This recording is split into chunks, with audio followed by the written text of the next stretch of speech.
All right. So, Timothy, before I let you go, I end every podcast with the Mary question.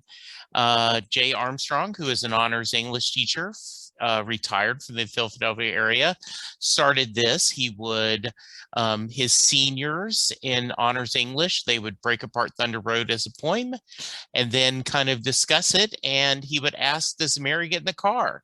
So that is your question. And Okay. you have teased, you have your answer, and then you have a quasi unofficial answer from the man himself. So I please do. take.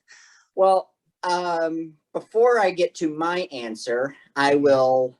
Um, when I went down to see him in Austin to get his book signed, I think you were at that as well. Yeah, I we was had number not been I was friends number yet. Yeah. 22. Yeah, I was number 22 in line.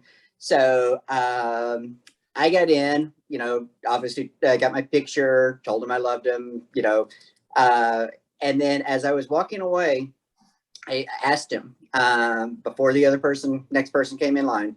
I said, "Hey, does Mary get in the car?"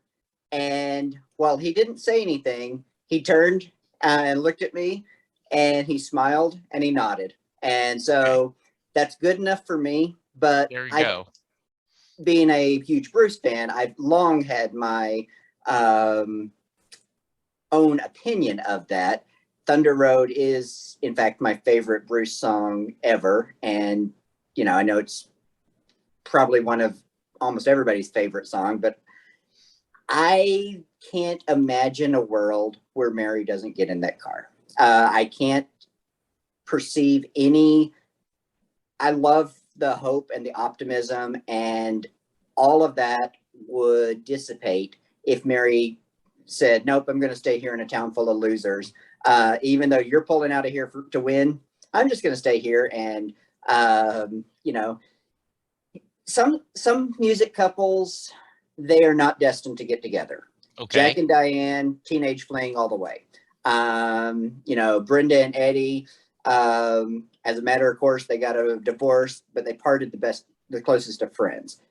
Some of them don't.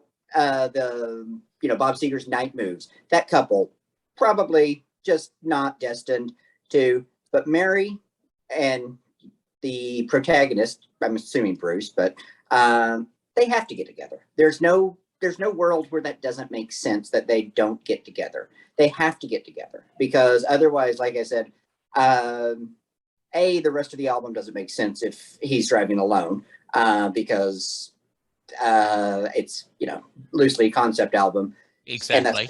that starts the day. Sure. But it doesn't leave room for Mary's Place. It doesn't leave down the road in the Rising. It doesn't leave. I think Bruce probably changed her name and to last night me and Kate. That was all of the female relationships that Bruce has down the road. I swap in Mary, and it works perfectly fine. But yes, it all has to start with she gets in the car and they do pull out of there to win. But it doesn't leave room if she doesn't get in the car for Born to Run to happen. It doesn't leave room for the some of those triumphant moments to happen because it just doesn't. I don't know.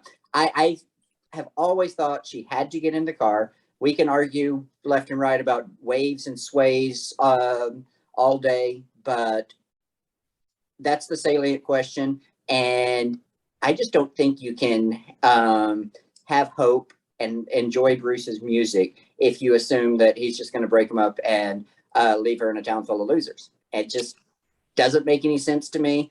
But and Tracy Chapman wrote a great song that she also left ambiguous. Uh-huh. Fast Cars. Yeah. A lot of the same parallels. They're stuck in a situation that they can't control. And the only way to get out of that situation, in their case, poverty, and was to get in the fast car and fly away. And Bruce has that imagery throughout his certainly everything in the 70s. But he's always had that fast car, that mode, and that just that imagery. And so Bruce is definitely that way. But Tracy Chapman, like I said, she also leaves it ambiguous. But I truly believe that they also, because any good marriage, as you can get through struggles, as you can get through, challenges, that's what makes it a stronger marriage. And these people are making it a stronger marriage or stronger relationship by being able to go through these shared struggles. And so, of course, she gets in the car. It would screw up a lot of my worldview if I thought that she didn't. But again, that was always my opinion.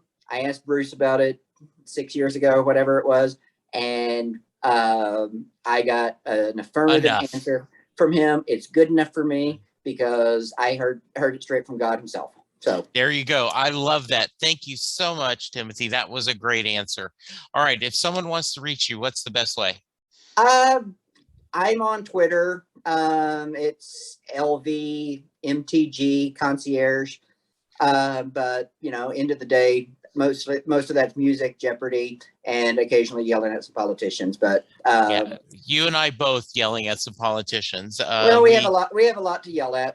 Yes, but we do. At the same time, it's just music is the common denominator on most of my stuff up there. So. Absolutely. Thank you, Tim. All right. Well, thank you, Jesse. Hey, no, I appreciate it. Listeners, thank you for listening, and we will talk to you soon. Goodbye.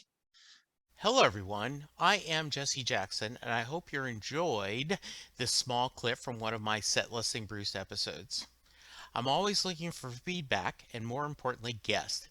If you want to share your Springsteen fandom story and answer the Mary question, post below on the comments or send me an email to setlistingbruce@gmail.com. If you're passionate about other musicians or topics, I'm always up to record a B-side episode where we get off the Bruce train and dive into other topics. For now, stay hard, stay hungry, stay alive. Meet me in a dream of this hard land, and I'll see you further on up the road.